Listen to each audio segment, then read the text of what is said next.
It's Saturday, February 8th, time for This Week in Tesla. So you ready to dive into all things Tesla this week? Absolutely. All right. We've got a pretty interesting mix of articles today, covering Model Y updates, some stock analysis, sales figures from China, even a customer service issue, and then a proposed tariff in Canada. Wow. Sounds like a busy week for Tesla. Yeah, definitely keeping us on our toes. Yeah. So let's tick things off with the Model Y is getting a safety upgrade.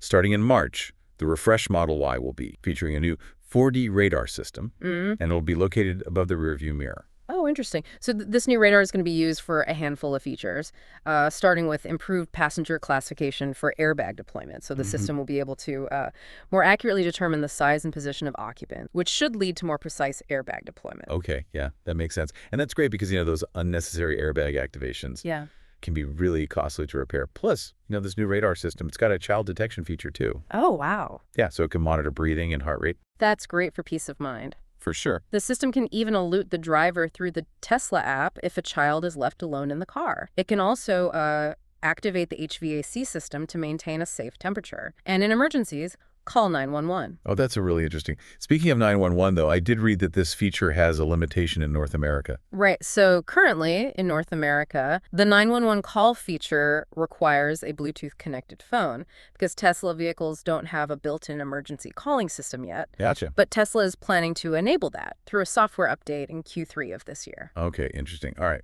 Well, switching gears now to the stock market. Tesla stock has been on a bit of a downward trend lately. Yeah, it's down 22% since late December. And that's despite a really strong performance last year. Yeah, I remember that. So what's causing this decline? Well, several factors seem to be contributing. One is slowing sales growth, particularly in China and Europe. In January, Tesla's Chinese sales dropped 11.5% year over year, and their deliveries in China also fell 32.6% from December to January, even with incentives in place to boost demand. Wow. So while Tesla is seeing a decline in China, one of their main competitors, BYD, is actually seeing the opposite. Yeah, BYD saw sales jump 47% during the same period, putting more pressure on Tesla's market share. And then another factor is concern about Tesla's high valuation. Is it justified based on current performance? Right. Some analysts are even questioning whether Tesla can really deliver on the dream of self-driving taxis and robotics, especially with so much competition in those areas. Yeah, definitely a lot of There's also skepticism about their future revenue and then there's JP Morgan's warning about Tesla's potential vulnerability to trade 10 tariffs. Right, okay. Well, moving on from the stock market now, let's talk about this recent customer service issue. It raises some concerns about the durability of Tesla vehicles. Yeah, there was an article about a Model Y owner in Edinburgh, Scotland, who received a pretty hefty repair bill after driving in the rain. Oh, wow. How much are we talking here? $22,627. The owner parked his car, and when he came back, it wouldn't start. Yikes. So what happened? How? So Tesla Roadside Assistance determined that the battery had been submerged in water. Submerged, huh? So is that covered under warranty? It was not. It was considered an issue not covered under warranty. Even though, there were no warnings about driving in the rain. And, potential water damage. Well, Tesla representatives pointed to Scotland's severe weather as a factor in this specific case, but they didn't take financial responsibility. Interesting.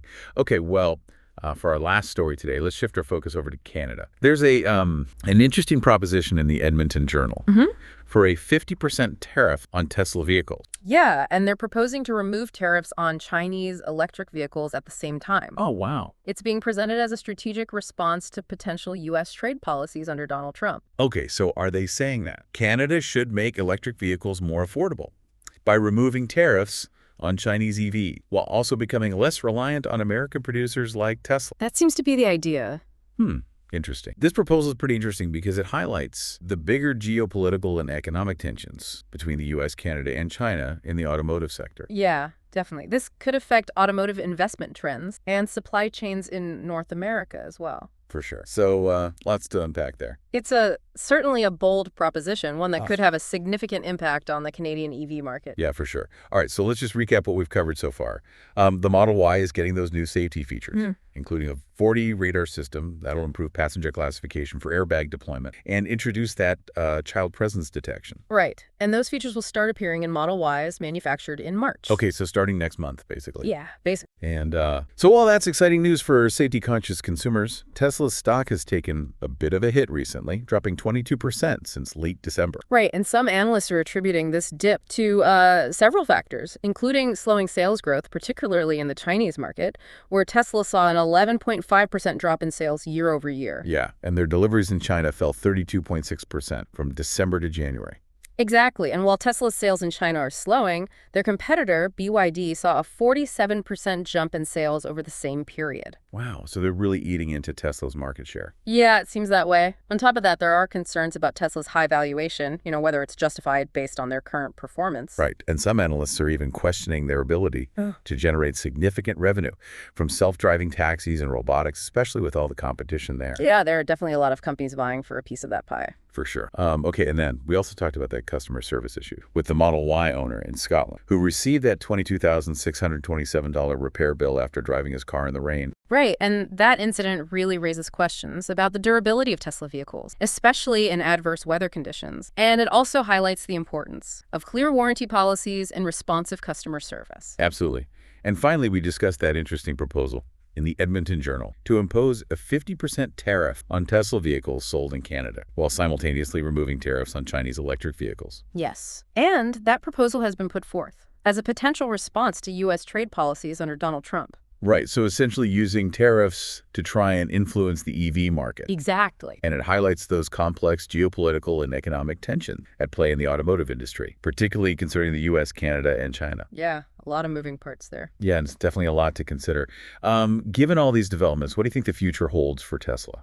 Well, it's hard to say for certain. They're clearly a company with innovative technology and a dedicated following, but they're also facing real challenges, in terms of sales, competition, and geopolitical pressures. Yeah, so it sounds like it's going to be a very interesting year for Tesla. Definitely, and for the entire electric vehicle market, really. Sure. Well, that's all the time we have for today. We've covered a lot of ground, from those new safety features in the Model Y to concerns about Tesla's stock performance and the potential impact of tariffs on the EV market. Right. Hopefully this deep dive has given you a better understanding of the latest developments in the Tesla world. Yeah, and remember, these are just a few highlights from this week's news, so we encourage you to dig deeper into any of the topics that we discussed today. Absolutely. There's always more to learn. All right, we'll see you tomorrow.